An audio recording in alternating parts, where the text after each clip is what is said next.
Dear students السلام علیکم۔ آج کا ہمارا ٹاپک ہے growth in bacteria. Bacterial growth ہم اس کو کہتے ہیں کہ جب بیکٹیریا کی نمبر یا پاپولیشن انکریز ہو جائے، یعنی بیکٹیریل گروتھ کا مطلب یہ نہیں ہوتا کہ بیکٹیریا کی سائز انکریز ہو جائے۔ یہاں پر بیکٹیریا چونکہ یونیسیلولر آرگینزمس ہوتے ہیں، لہٰذا ان کی ڈویژن یا انکریز ان نمبر کو ہم بیکٹیریل گروتھ کہتے ہیں۔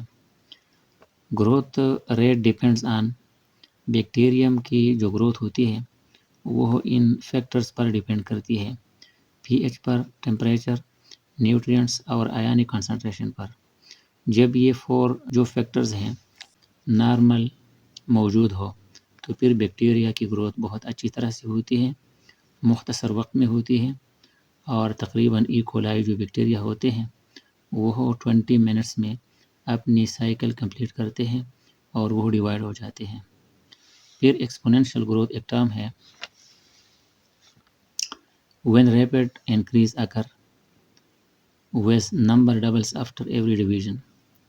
ایکسپوننشیل گروتھ جس طرح ہم میتھس میں یوز کرتے ہیں تو اس کا مطلب یہ ہے کہ جب ریپڈ انکریز اکر ہو جائے، یعنی ہر ڈویژن کے بعد نمبر ڈبل ہو جاتی ہے۔ جب ایک بیکٹیریم ہوتا ہے اور ایک بار ڈیوائڈ ہو جائے تو 2 بیکٹیریا بنیں گے، پھر نیکسٹ ڈویژن میں 4 بنیں گے، پھر اگلے میں 8، اور اس طرح ہر بار ڈویژن کے بعد ان کی نمبر ڈبل ہوتی جائے گی، تو اسی طرح سے ایکسپوننشیل گروتھ اس کو کہتے ہیں۔ اس کے بعد جنریشن ٹائم ہوتا ہے، یہ ٹائم انٹرول ہوتا ہے کسی 2 سکسیسو جنریشن کے درمیان، یعنی ایک ڈویژن سے لے کر دوسری ڈویژن تک جو ٹائم ڈیوریشن ہوتا ہے یا انٹرول ہوتا ہے اس کو جنریشن ٹائم کہتے ہیں۔ ابھی آتے ہیں فیزز آف گروتھ کے۔ 4 فیزز ہوتے ہیں۔ یہ ہیٹروٹروپک بیکٹیریا کے لیے ہم بیسیکلی 4 فیزز آف گروتھ کو ڈسکس کرتے ہیں۔ پہلا جو فیز ہوتا ہے وہ لیگ فیز ہوتا ہے، یعنی اسی لیگ فیز میں بیکٹیریا اپنے نیو انوائرمنٹ کے ساتھ اپنے آپ کو اڈاپٹ کرتے ہیں۔ نیو انوائرمنٹ وہ ہوتی ہے جس پر وہ اٹیک کرتے ہیں، یعنی چونکہ یہ ہیٹروٹروپک ہوتے ہیں لہٰذا نیو انوائرمنٹ ان کے لیے کوئی ہوسٹ ہوگا یا پھر ڈیڈ آرگینک میٹر ہوتا ہے وہ ہوگا، لہٰذا اسی نیو انوائرمنٹ میں یہ اپنے آپ کو اڈاپٹ کرتے ہیں۔ اسی دوران یہ گروتھ نہیں کرتے بلکہ سیل اپنے آپ کو ایکٹیو ڈویژن یا گروتھ کے لیے تیار کرتے ہیں۔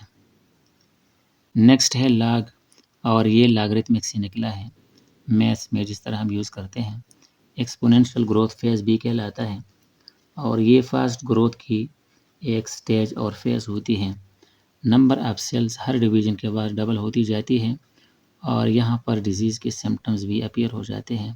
اگر پیراسائٹک بیکٹیریا کی بات کریں تو یہاں پر ڈیزیز کے سمپٹم بھی اپیئر ہوتے ہیں۔ پھر اس کے بعد ہے 3rd number stationery phase. Stationery phase میں گروتھ کم ہو جاتی ہے اور نیوٹرینٹس کم پڑ جاتے ہیں، کیونکہ ان کی گروتھ اور پاپولیشن کی وجہ سے وہاں پر نیوٹرینٹس کم ہو جاتے ہیں۔ نیو سیلز لیس دین ڈائنگ سیل، نئے جو سیل بن رہے ہوتے ہیں بیکٹیریا کے وہ کم ڈیوائڈ ہوتے ہیں اور زیادہ ڈائی ہوتے جاتے ہیں، تو یہ ایک اسٹیشنری فیز ہوتا ہے اور ایک ہی لیول میں یہ برقرار رہتے ہیں۔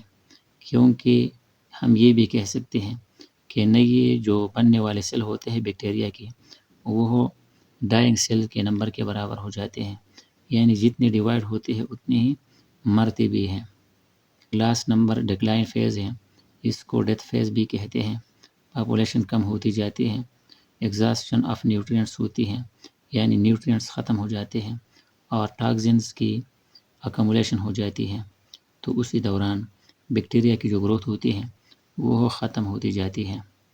اب اگر گراف میں ان 4 فیزز کو ڈسکس کریں تو یہاں پر میں نے ایک سمپل میتھڈ سے لکھا ہے، ایک طرف ایکس ایکسس ہے اور یہاں پر ٹائم شو کرے، دوسری جانب یہ وائی ایکسس ہے اور یہاں پر نمبر آف بیکٹیریا۔